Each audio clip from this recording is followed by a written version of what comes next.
Hey everyone, this is James Lindsay. You're listening to another exciting episode of the New Discourses podcast. I think this will be a shorter episode. I just want to do something kind of simple. I want to talk about the anatomy of a critical theory. So a couple of years ago, it turns out at the very beginning of 2019, so I guess 2.5 years ago, I got invited to review a book that was about critical dietetics and critical nutrition studies. Now, dietetics is the study of diet, kind of like nutrition.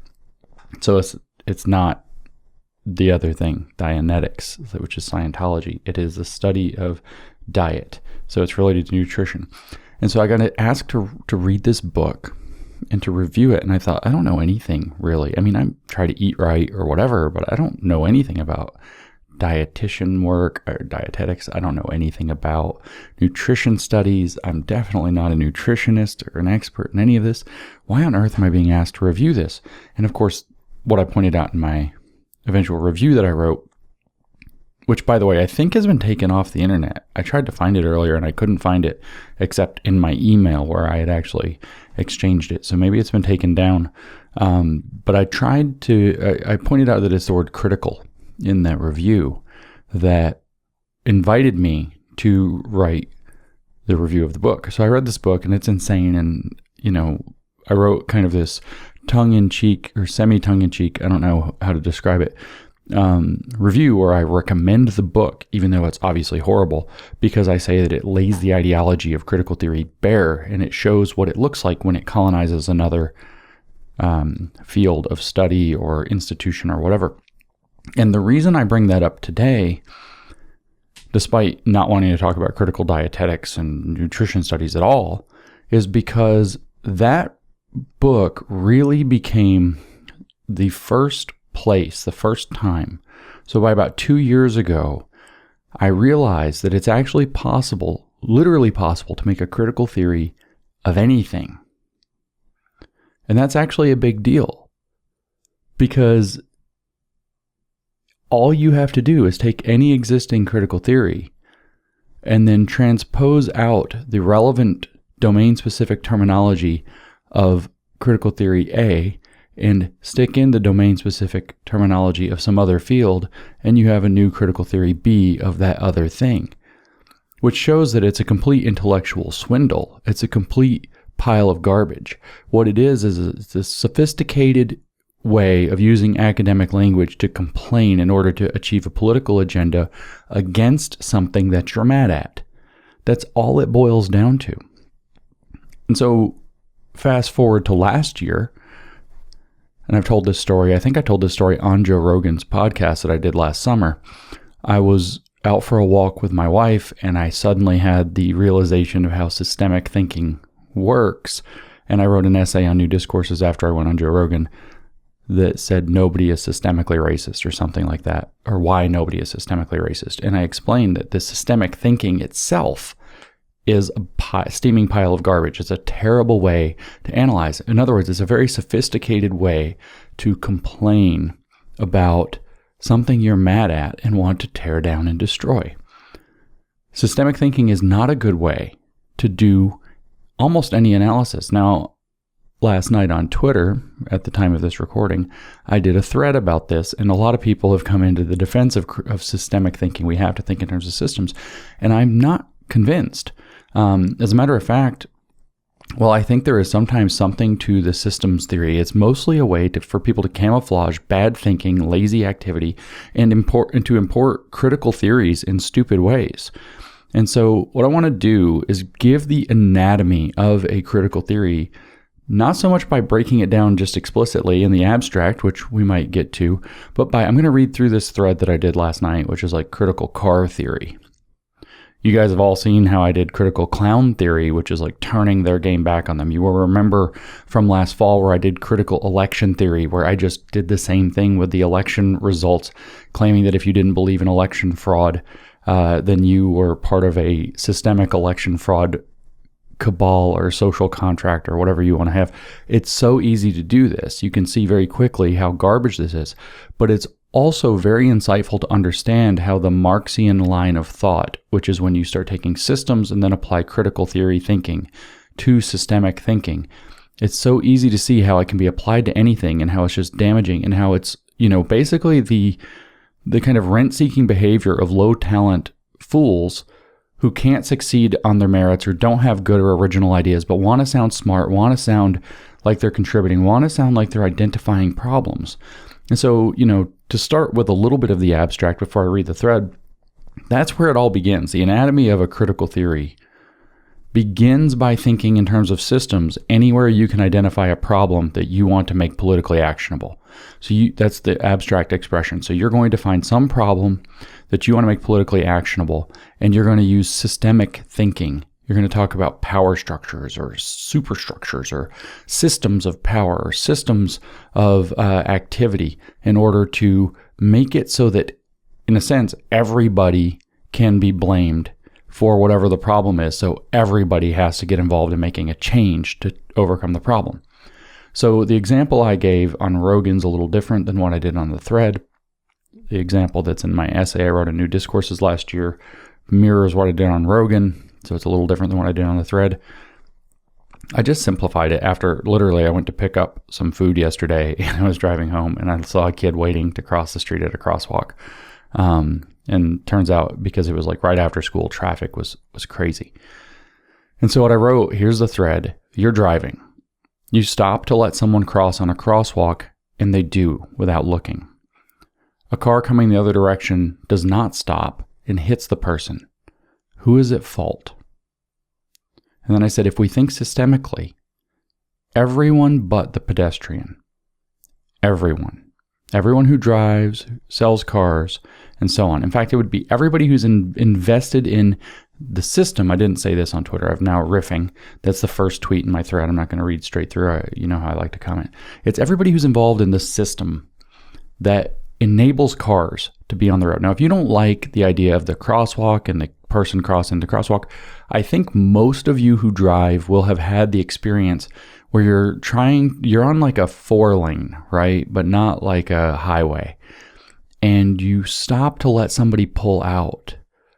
And this is a massively dangerous maneuver. Like somebody's trying to turn out of a parking lot. It's very difficult to turn there. So you courteously stop so that they can pull out in front of you to turn. There's an intersection near where I live that this happens all the time. And the problem is they see you stop and they start going. But the thing is the next lane next to you, there's no guarantee that person stops.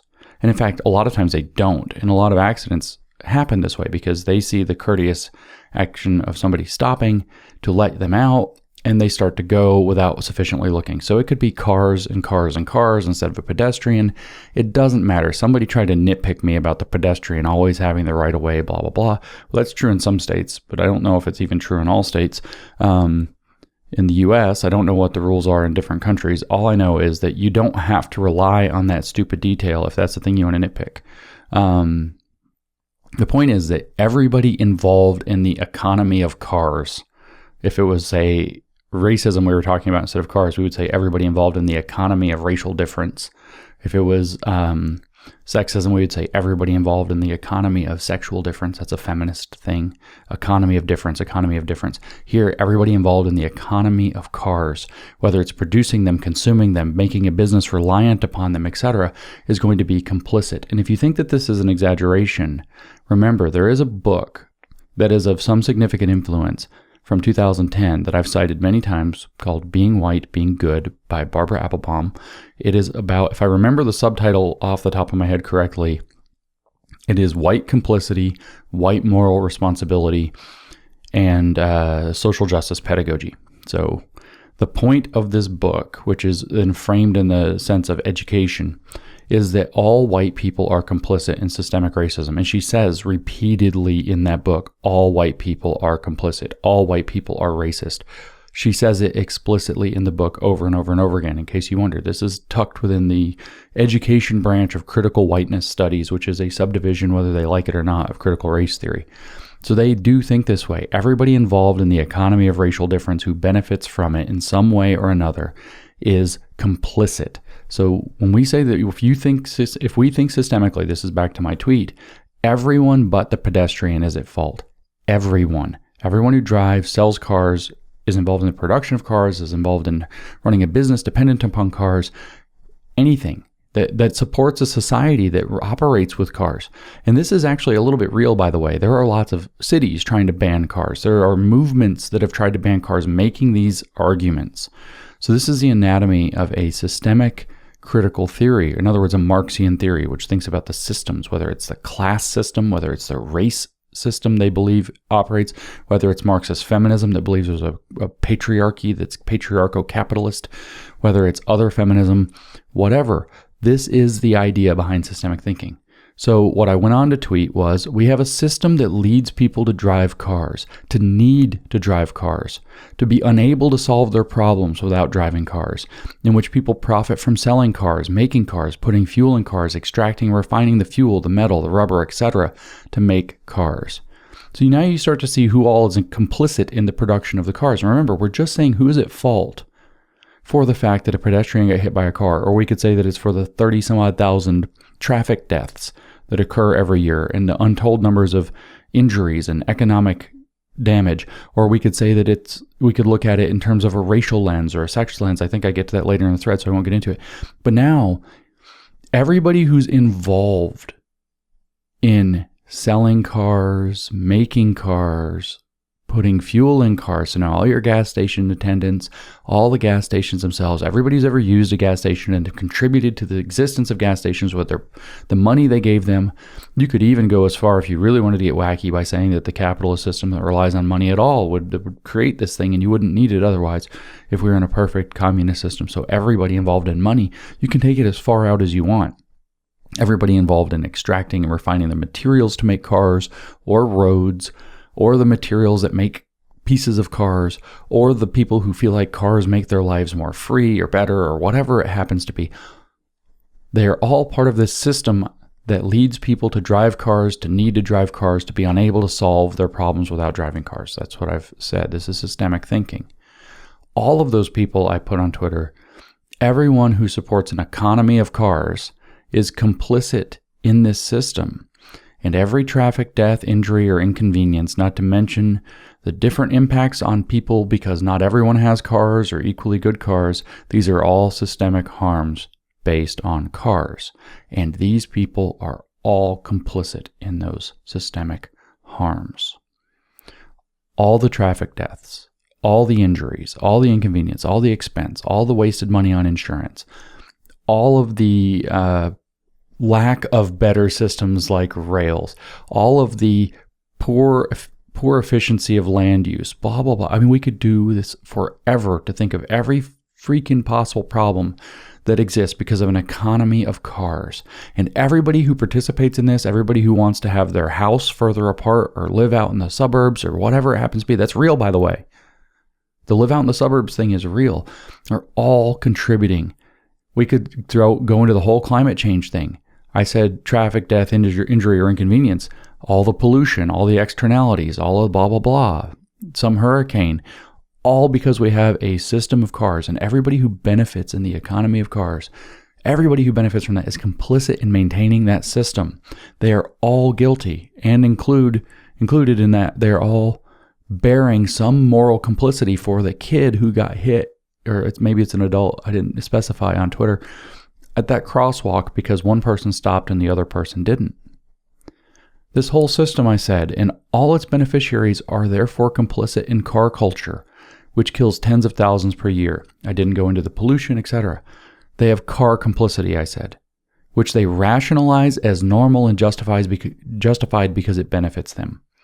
Their car driving life is comfortable for them. Now, if you don't know what I'm doing here, I'm literally directly mirroring the rhetoric in, say, Being White, Being Good, or in Robin DiAngelo's White Fragility, and other books, or in other books within critical whiteness studies, where they talk about the role that white comfort, white equilibrium, etc., play for maintaining whiteness. You could do the same thing in Marxist analysis where they're talking about being, bourgeois values and having this kind of upper middle class comfortable life, or if we're getting to the neo-Marxists, even just a regular middle class life.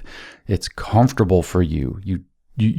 Herbert Marcuse argues repeatedly in his essays through the 1960s that people are unable to be aware of their servitude and misery because they're comfortable and happy, or they think they're comfortable and they think they're happy, and they don't want their comfort disrupted.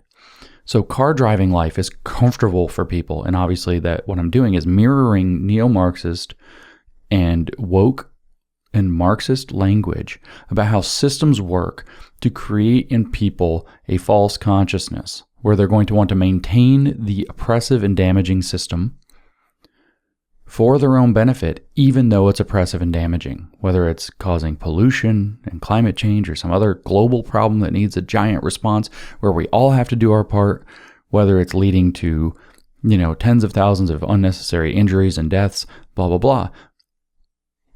And I say not only people who drive cars, but people who depend on and benefit from an economic system enabled by and supplied by cars and trucks, people who lay roads, people who develop components to put into cars, or an economy reliant on them are all complicit, and because they benefit from it, willfully ignorant of their complicity.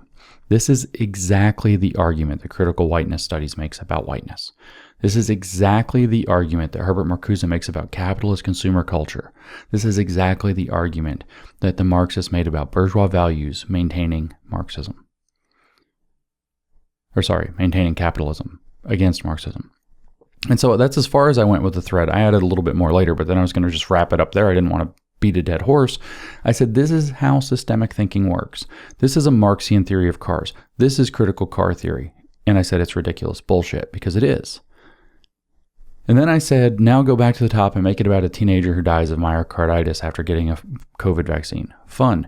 Why? Because you could. They won't, obviously, because it's a leftist agenda to create these vaccines, passports, or whatever they're trying to do with it. But you could create a critical COVID vaccine theory that would be a satirical ha-ha against them, I guess, because they'll never do it. But if they decided, if it were like Trump's vaccines or whatever, and they were really serious about that, they would create a critical vaccine study or theory that's exactly the same thing. Everybody who's involved in the perpetuation, blah, blah, blah, the whole argument makes all over again. And all those harms and everything are the things that people don't care about. So, we could do it again. It's not everybody, but a ton of people have pointed out to me that the exact same argument is made about guns. Look at the kids who get killed. Look at the gangbangers who are shooting each other. Look at all the gun deaths. Look at all the gun crime. Look at all this. Well, if we just didn't have guns, we have a systemic problem, a culture of a gun culture, and everybody who supports gun culture is complicit in all the deaths. They have blood on their hands, blah, blah, blah. You hear the exact same thing. So a critical gun theory is very easy to make. It follows exactly this mold. You pick any problem that you want to make politically actionable, you find some harms about it, and then you rope everybody in to say everybody's complicit. This is why there's the responsible gun owner thing when it gets to the gun thing, because responsible gun owners are trying to point out that most gun owners, and they're correct, and I think they've proven it after the last year especially, are not actually complicit in the fact that people do crime with guns or that accidents happen with guns, etc. That complicity, that group-based complicity, is not a good way to think about things. I'm not against the idea of complicity overall, obviously. Like, if I decide to drive somebody to go commit a crime, and I don't participate in the crime, I just take them there, knowing what I'm doing, I feel like I'm complicit. Now, if I'm an Uber driver and I drive somebody and they happen to commit a crime, I'm not complicit. I didn't know what they were doing. I just took them where they wanted to go. Right? So complicity here really should include intention. And if you actually read the book, Being White, Being Good by Barbara Applebaum, she's extraordinarily clear. I could pull it up, I think, and show you that intention is not the right way to think about it. We need a much broader conception. She says, in fact, the idea that considering all Germans complicit in the Nazis doesn't go far enough to capture what's going on with whiteness, because it doesn't get into the aspect of moral complicity that you're benefiting from that system. So I said on Twitter, this is how easy it is to make up a critical theory. We could have an entire journal of academic papers taking this to absurd depths within a few months if we wanted to. It's that easy. Now, I can pull back to my critical dietetics and nutrition studies thing now, because that's exactly what they document in that book that they did. They said that they were writing these critical nutrition papers, they were sending them to nutrition journals, and they were being told by professionals that these aren't nutrition papers, they're not publishable. So they went off and created their own academic journals. And so now you can see how the so-called idea laundering process, that's what Brett Weinstein called it, talking to us in 2018 before the Grievance Studies affair came out. You can see how this idea laundering process works. They have their stupid complaints. The field itself recognizes that it's not real. This systemic thinking, this Marxian theory is garbage, that it's being done by no-talent hacks who don't have original ideas, who can't compete, who aren't doing something valuable, who often have a grudge. In that book, they talk about how they often have a grudge. They talk about how they tried to run their nutrition business and they tried to make it like holistic, and they tried to include this, they tried to include that, some stuff that the market didn't want to bear, and their business failed. And so it wasn't their fault. It was the system's fault. It was that nutrition studies and dietetics themselves are they literally say this, too scientific and exclude other approaches. So then the public won't, because the authority of dietitians and nutritionists extends into the public won't respect other approaches. And it's the fault of the dietitians and the nutritionists that their stupid business didn't work. And do you see, this is the anatomy of a critical theory. This is what I said, this is the anatomy of a critical theory, is that you're finding this particular way that's easily reproducible by people who have a little bit of rhetorical skill, but more importantly, who can memorize and use big words approximately correctly, who have some kind of a grudge, who want to blame their failures, not just on somebody else, but on everybody else in a vague sense. On everybody else. And systemic thinking is the way you get to blaming everybody else. Now, I said we could have a whole journal of so-called, I put it in scare quotes, academic papers taking this whole critical car theory to absurd depths. We could have that within a few months. Why? Because it's super easy to write these papers. Just like it was super easy to write this thread. All you would have to do is pick any aspect of anything that can be tangentially tied to cars in any way whatsoever. Talk about how the culture that exists around that thing is tied into the car driving culture, and the car driving culture creates all these problems, so therefore it upholds it. That's literally it. You could talk about rock quarries to get rocks and how getting to build roads, that's a thing. You could talk about the way that people have to, get exploited for their labor to lay roads and tie it into capitalism. Anything that you could possibly imagine. You could blame neoliberal Western imperialism for trying to secure Southeast Asia against Chinese power or whatever, to secure their access to rubber. You could say that was the point of the Vietnam War. And you could tie in all these kind of weird threads that are all like not that tight to just keep doing this. And you could anything you can imagine that has anything to do with cars, all you have to do is try to twist around to figure out how you can turn it into everybody is at fault for the bad thing. Everybody is at fault for the bad thing.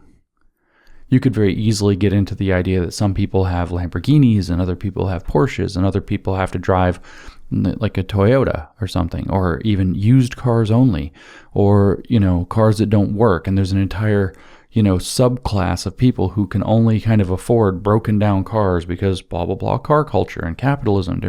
It's so easy to do this. And whose fault is it? It's everybody's. Why is it everybody's fault? Because if we change everybody, if we change and overthrow the whole system, then we get away from all those problems. And what you see then is a complete refusal to understand trade-offs.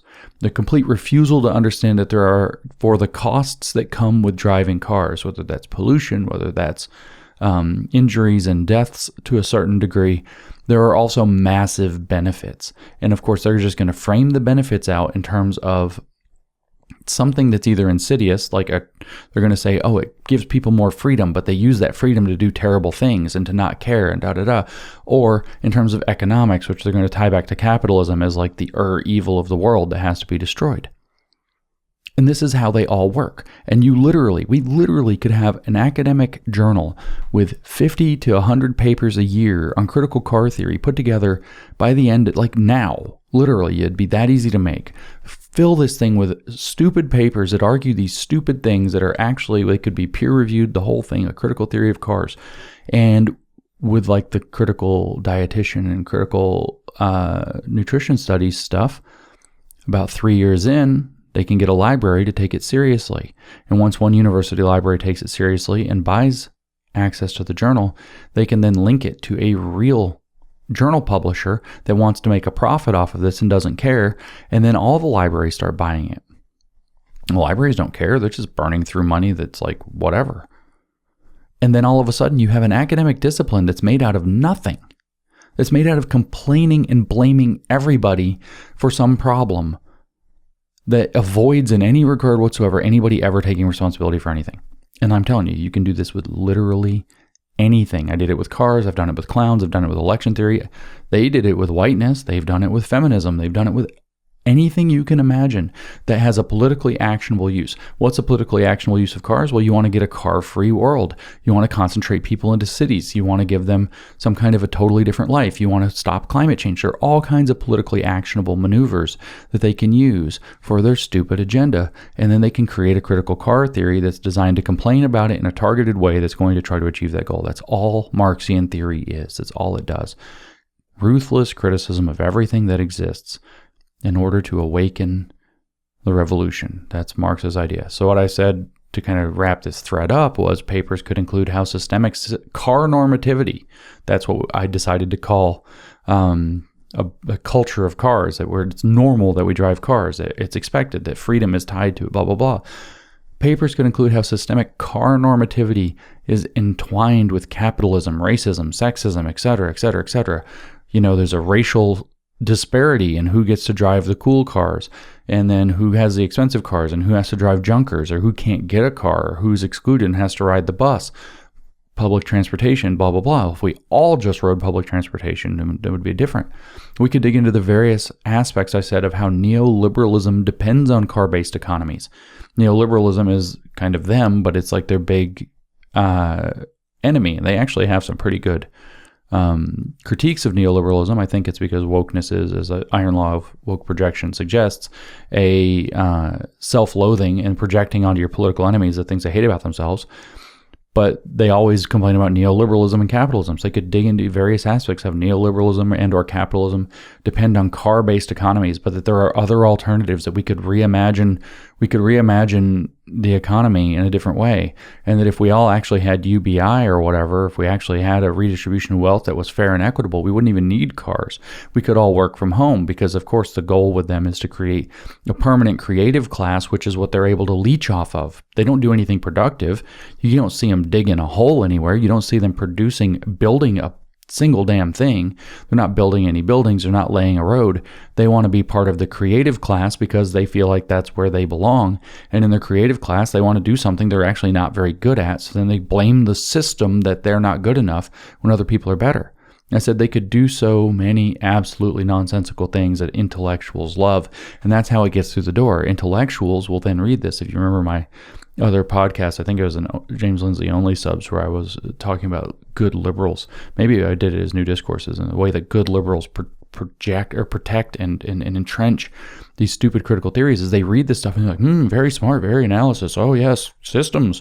We must think in terms of complicated systems. They do have a point after all. It's very useful. I had so many replies on Twitter to this stupid thread that were of that nature, that were like, oh, there's really no systemic thinking is actually usually very important. No, it's not. We come to a crosswalk. One car stops, one car doesn't. And somebody didn't look. And we're trying to figure out where moral blame goes. And it turns into the whole freaking system, the entire economy, the entire social order, and the way that we think about things and operate needs to be completely revamped, because those kinds of accidents sometimes happen. And we have to, where's the blame?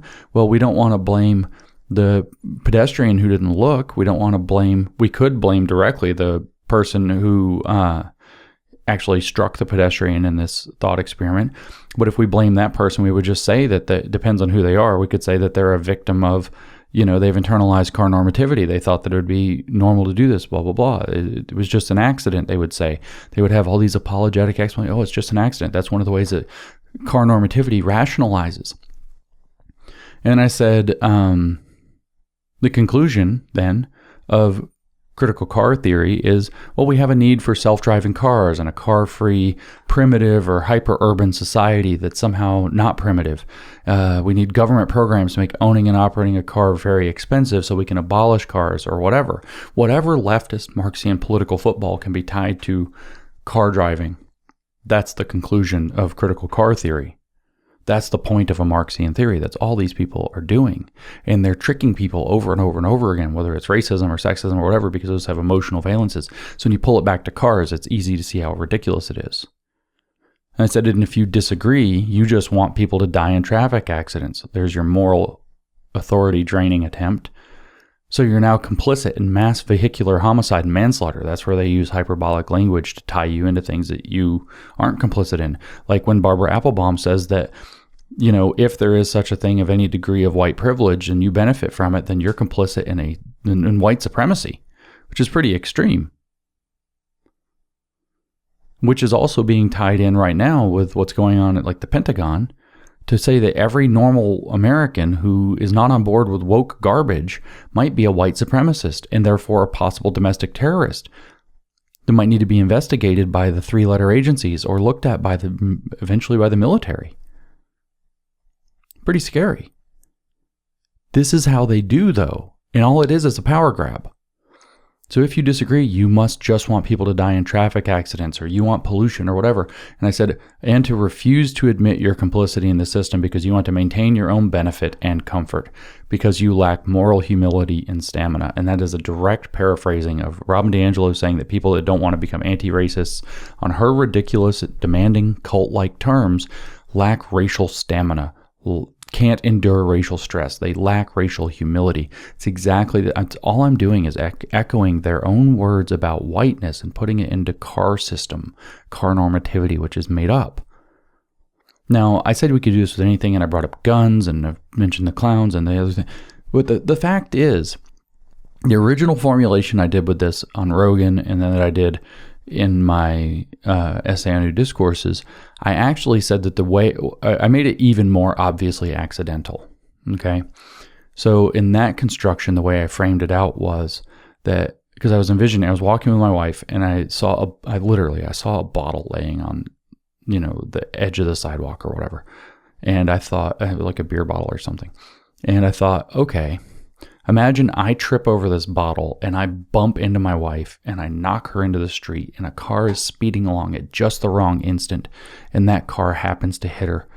Who's at fault? And then you can get all complicated beyond that and say, well, the person was speeding because they were late to have to do some task or whatever, go to the doctor. We could make it, I think I made it being going to the doctor, and they were speeding because they were late for their appointment.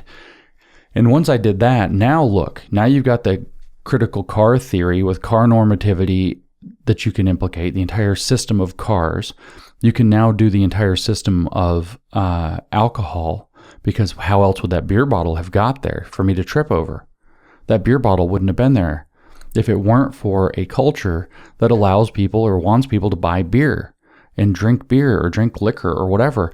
And I think I hypothesized that maybe it had been thrown out the window by somebody who was drinking while they were driving to tie the alcohol and the car cultures together. But then the person speeding, or they're speeding to get to something. So I said maybe it's they're going to the doctor. So now all of a sudden the entire medical profession, and the fact that it's so difficult to get a medical appointment and it can be so challenging to get in on time, that the entire medical establishment, so now we've got 3 entire industries tied up together that are all part of this huge web of intersecting systems. The alcohol industry, the car industry, the medical industry, and all of them, how they're ultimately tied into capitalism, and that they reproduce all these systems of power, and everybody involved in the maintenance of any or all of them is multiply complicit and has to constantly engage their positionality against these intersecting systems of power and dominance that lead to these bad results. This is all they're doing. It's so ridiculous. It ignores that there are trade-offs, like that benefits are occurring by having cars or medicine or alcohol.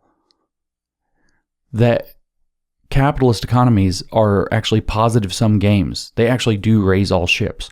There are different ways to go about that, but that's because of the law of comparative advantage, which is actually true. It's a basic economic law. It says that if I'm better at X and you're better at Y and we team up and trade accordingly, where I do mostly X and you do mostly Y and we trade our X's and our Y's in some fair exchange, that we actually come out with a positive sum result. We come out with more than we would have if I had to do my share of X and Y and you had to do your share of X and Y. If we actually specialize and then and trade, we actually end up in a positive sum situation. Both of us come out better.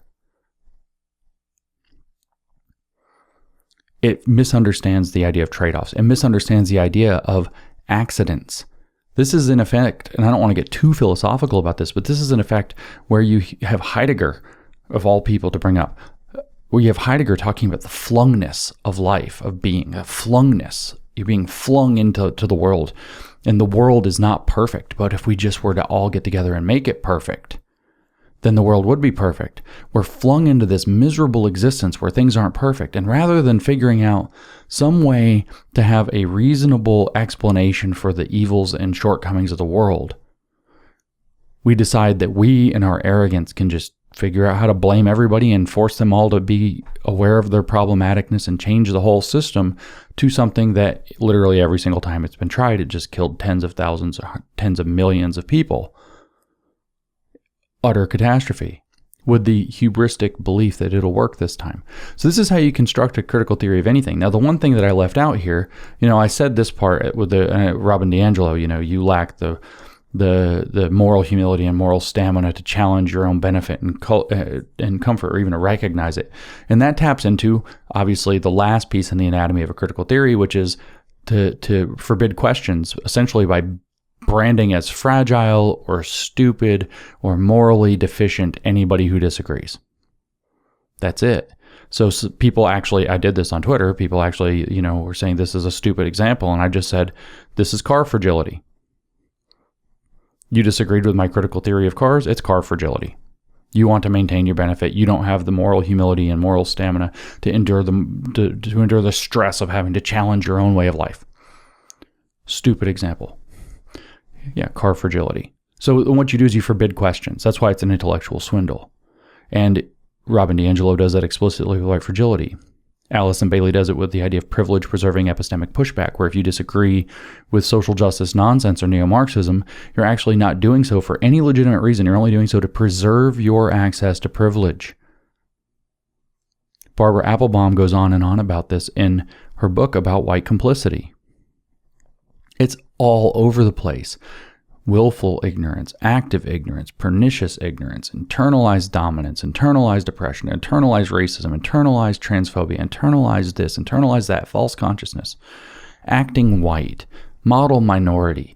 The whole theory is rife with reasons that anybody who disagrees with it must be insincere, selfish, or wrapped up somehow in the system of power and wanting to maintain it, therefore increasing their complicity. So Kafka trap always emerges, because, as it's called, because when you profess your innocence of the accusation, that's taken as proof of your guilt of the accusation. That's the definition of a Kafka trap.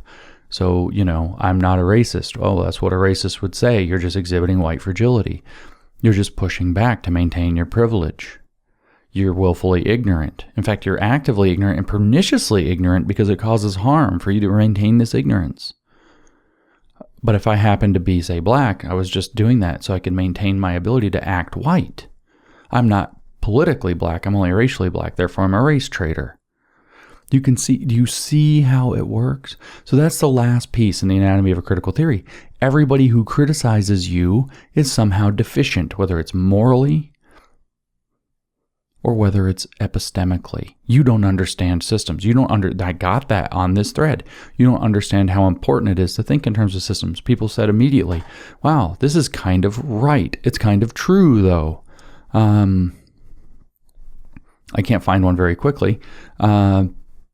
But people definitely said that. This is kind of true. This kind of touches on a point. You just aren't sophisticated enough to understand it because you don't think in terms of Marxian systems. And so this is the anatomy of a critical theory, right? You find a problem that has a politically actionable conclusion if you think through it, usually for a leftist and Marxist agenda. Might be a fascist agenda because it's basically the same thing. Two sides of the same coin there. You find a problem that has a politically actionable conclusion. You wrap as many people into complicity in that as you can. You morally and intellectually browbeat them into accepting your stupid systemic thinking, whether it's the moral system of their badness for being involved in it or supporting it or not fighting it. Actually, there is no such thing as not racist. There's only racist and anti-racist.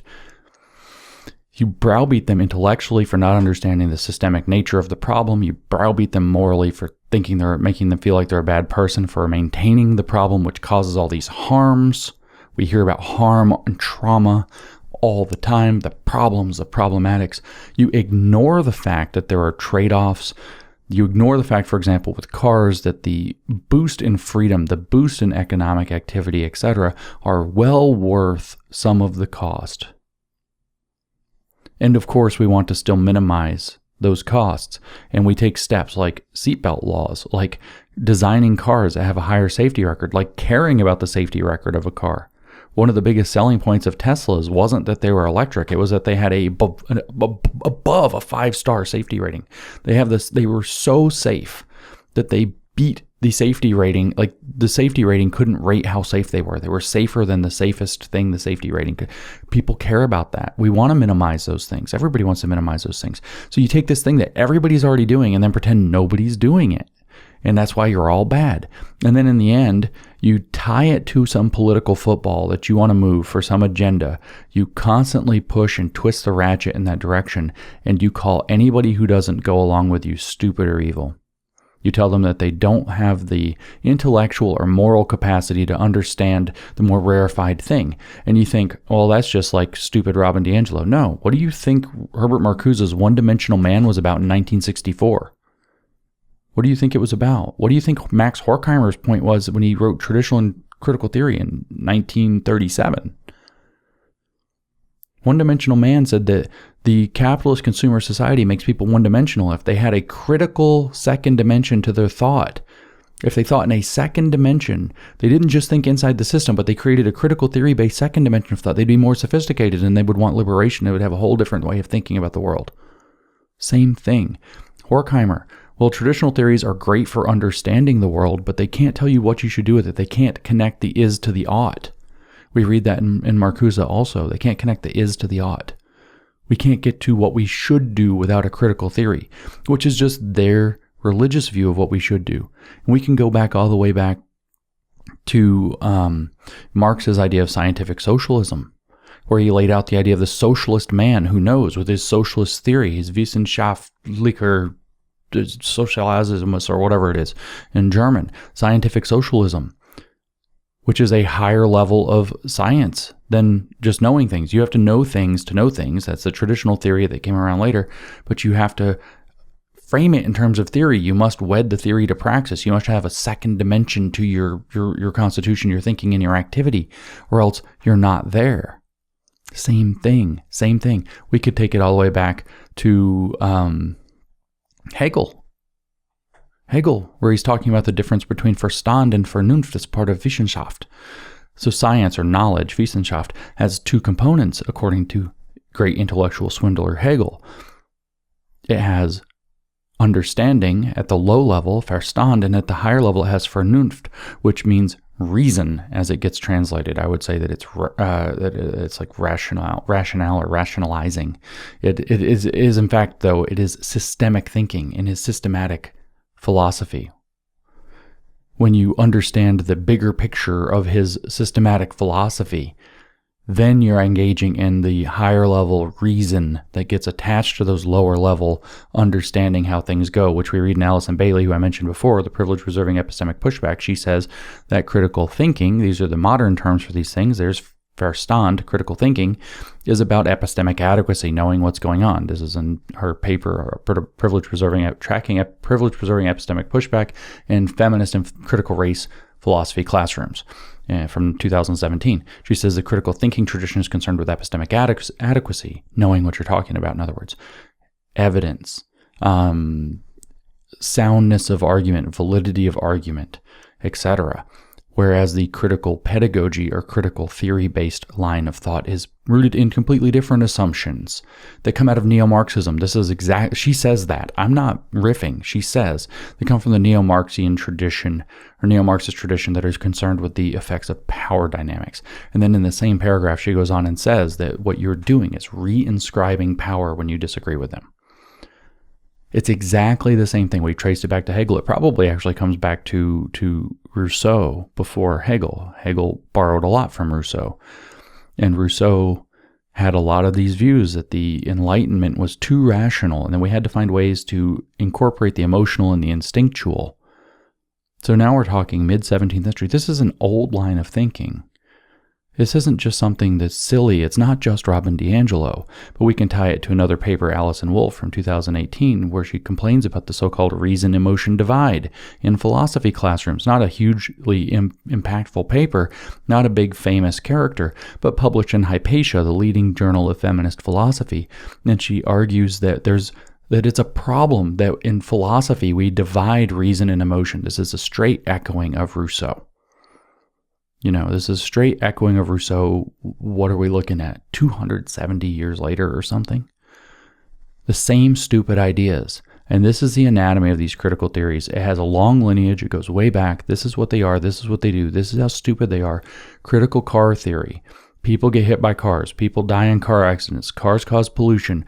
So therefore, we have to get rid of cars. We have to reorganize our entire system. We have to force everybody to live in tightly packed, knit little cities.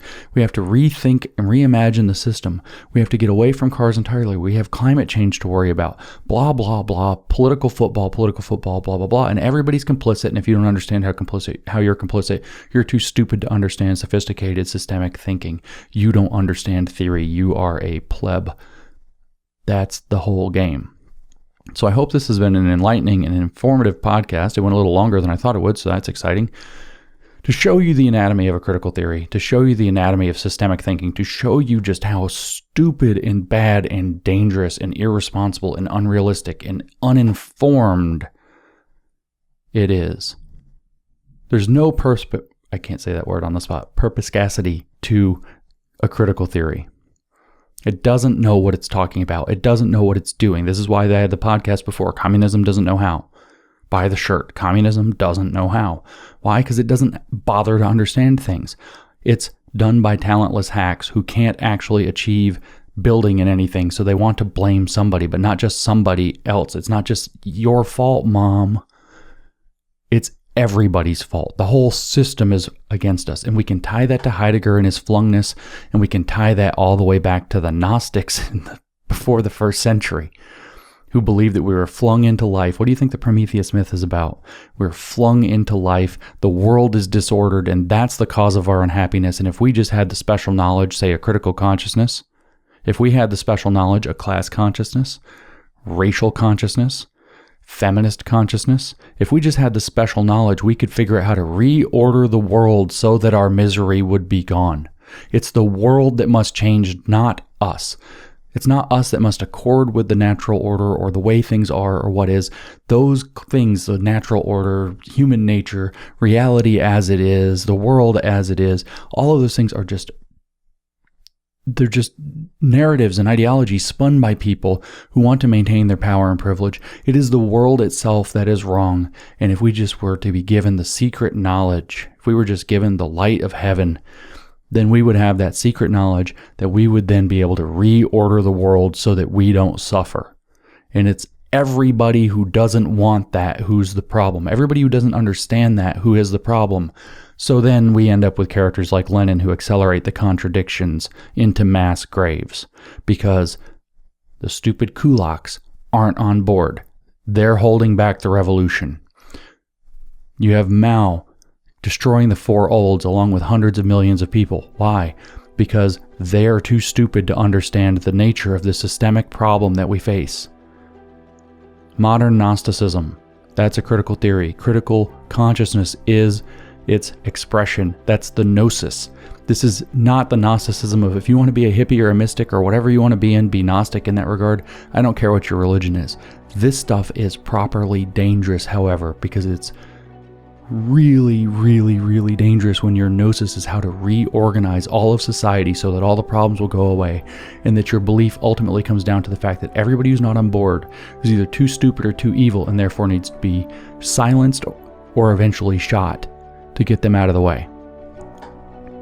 I hope you enjoyed this episode of the New Discourses podcast. Can't wait to talk to you again soon. I think next up we're going to get back to Marcuse and the essay on liberation.